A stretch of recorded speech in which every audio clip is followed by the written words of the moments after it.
Welcome back to my YouTube channel. तो पिला माने आज आम आलोचना करबा Odia fourth semester Odia honours core 8 fourth semester Odia honours core 8 unit 1 जोटा रही महाजात्रार प्रथम सर्ग तार आम सिलेक्टेड 1 मार्क क्वेश्चन कौन अच्छी देखा। तो चलतु आरंभ करवा। प्रथम प्रश्न देला कविवर राधानाथ राय जन्म केबे होइतला। ऑप्शन ए रही 1951 ख्रीष्टाब्द अगस्त 5, 1947 मे 10, 1948 सेप्टेम्बर 28, 1953 मार्च 7।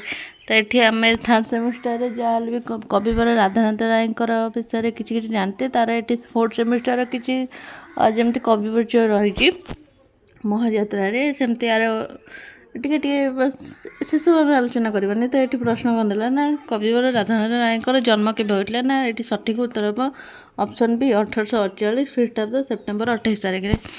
परवर्ती प्रश्न आसला राधानाथ राय केते वर्ष बयस माता को हराइले। ये 5 वर्ष 7 वर्ष 10 वर्ष 4 वर्ष। तो ये सठिक उत्तर होची 5 वर्ष। तापर आसला से केबे एंट्रांस परीक्षा रे प्रथम श्रेणी रे उत्तीर्ण होइतले। तो ये सठिक उत्तर हम 1863। तो ये मैं ऑप्शन पढ़ुना बस ऑप्शन पढ़ले बट वीडियो लेंथ हो जो मैंने आपण मैंने नोट कर रखिए ना पॉज करके देखिपारे। तो फोर्थ क्वेश्चन आसला महाजात्रा काव्यर कवि नाम अच्छी राधानाथ राय। महाजात्रा काव्य केतोटी सर्ग को नहीं गठित। 7टी ऑप्शन बी। तापर आसला महाजात्रा काव्य क्यों छांदरे रचित। ऑप्शन डी अमित्राकर छांदरे रचित। यही काव्य रे क्यों पत्रिकाटी धारावाहिक भाव में प्रकाश पाइला। जो महाजात्रा काव्यटा को पत्रिका रे प्रकाश पाइला ना उत्कल प्रभा। Option B Utkal Prabha. द्रुपद नंदिनी किए। द्रुपद नंदिनी हूँ द्रौपदी। ऑप्शन ए एटा सठिक उत्तर द्रौपदी। युधिष्ठिर क्या राज्यभार अर्पण करते हूँ परीक्षित। Option C. तापर आसला परीक्षित कहार पुत्र थिले एटा हूँ ऑप्शन डी अभिमन्यु। तापर आसला निम्नलिखित मध्य केउंटी गंगाधर मेहरंकर रचना अर्घ्यथाली।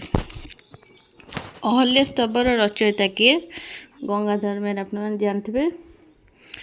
तापर आसला निम्नलिखित मध्य केउंटी गंगाधर मेहरंकर रचना नुहे।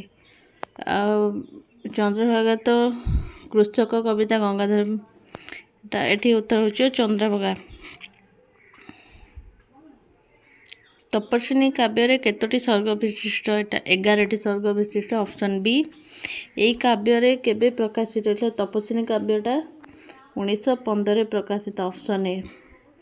मर्यादा पुरुषोत्तम के मर्यादा पुरुषोत्तम होउचंदी श्री राम। Option C. तापर परवर्ती प्रश्न आसला लक्ष्मण सीता को नहीं केउठारे छाड़ी। ऑप्शन ए रे भागीरथी कूल। ऑप्शन बी जमुना कूल। ऑप्शन सी बैतरणी कूल। ऑप्शन डी नर्मदा कूल। तो ये सठिक उत्तर हो ऑप्शन ए भागीरथी कूल। लक्ष्मण सीता को नहीं भागीरथी कूल छाड़ी। कपिलास पर्वत केउं जिले अवस्थित। आप जानते भल भाव में ढेंकानाल। निम्नलिखित मध्य केउंटी भीम भोई रचना नुहे। यहाँ हूँ तपस्विनी। श्रुति चिंतामणि तो भीम भोई श्रुति निषेध गीता चौथी मधुचक्र। तो यहाँ आसला तपस्विनी यहाँ हूँ रचना नुहे। स्तुति चिंतामणि रे केतोटी बोली रही। स्तुति चिंतामणि रे 100टी बोली रही। स्तुति चिंतामणि रे प्रत्येक बोली रे केतोटी पद रही। ऑप्शन सी है 20टी। स्तुति चिंतामणि 20टी पद रही। कौन न मिले अंग कातर हो जाए ना। ये कौन न मिले ना जल न मिले अंग कातर हो जाए। श्री गुरु अंग व्यथा हेले काहाकू चिंता लगी था। श्री गुरुंकर भक्त व्यथा हेले तांकू चिंता लगी था। तो परवर्ती प्रश्न आसला भक्ति किपरि सृष्टि होता है। भक्ति भयरू सृष्टि होता है। निम्नलिखित मध्यरु गंगाधर मेहरଙ୍କ द्वारा रचित प्रथम काव्य गंगाधर मेहरଙ୍କର प्रथम काव्य जोटा थिला रस रत्नाकर ऑप्शन बी। गंगाधर मेहरଙ୍କର इंदुमती काव्य केबे प्रकाशित इंदुमती काव्य 1894 प्रकाशित ऑप्शन डी।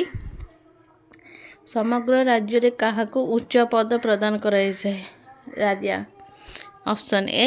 तो ये गोटे कथा कह रखा चाहूँगी जो मैंने आम टेलीग्राम ग्रुप रे जॉइन होना जाकि डिस्क्रिप्शन बॉक्स लिंक अच्छी जॉइन हूँ जहाँद्वारा कि सब पीडीएफ अवेलेबल अच्छी सब है। परवर्ती प्रश्न आसला प्रजा हित पाई राजा क्यों रूप धारण करिथांती। प्रजा हित पाई राजा जलधर रूप धारण करिथांती। काहाकू अमर बोली कह जाइछि ना मन ऑप्शन सी मन को अमर बोली कह जाइछि। राम काहाकू पथर बंध होई नेत्र जल रुद्ध करबा पई कहिसंती ना राम बक्ष को पथर होई नेत्र जल रुद्ध करबा पई कहिसंती। चर्मर घर्म नासिबा पई किए बही आछंती एटा अछि ऑप्शन बी समीर। निम्नलिखित केउंटी संत कवि भीमभोई रचना डाउची केदार गौरित छाड़ इंदुमती तपस्विनी एटा ऑप्शन सी निर्बोध साधना। तापर परवर्ती प्रश्न आसला अनादि संगीतार रचयिता किए। अनादि संगीतार रचयिता होचन भीमभोई। स्तुति चिंतामणि रे समुदाय केते गोटी पद अछि सेतेबेले देखले स्तुति चिंतामणि 100टी बोली थिला एटी पद अच्छी 2000 पद ऑप्शन डी सठिक उत्तर। स्तुति चिंतामणि मुखबंधरे प्रोफेसर आत्मवल्लभ महांती संत कवि भीमभोई को कहा सहित तुलना करिसेंती। तो ये सठिक उत्तर होची ऑप्शन बी जीशु कृष्ण। स्तुति चिंतामणि मुखबंधरे आत्मवल्लभ महांती संत कवि भीमभोई जीशु कृष्ण सहित तुलना करिसेंती। तो ये तो एटा थिला 1 मार्क क्वेश्चन ऑप्शन। तो जो मैंने आम टेलीग्राम ग्रुप रे जॉइन होना डिस्क्रिप्शन बॉक्स लिंक अच्छी जॉइन हूँ जहाँद्वारा आर मु पीडीएफ टा मु प्रोवाइड करदेवी है। आज एतिकी रही नमस्कार।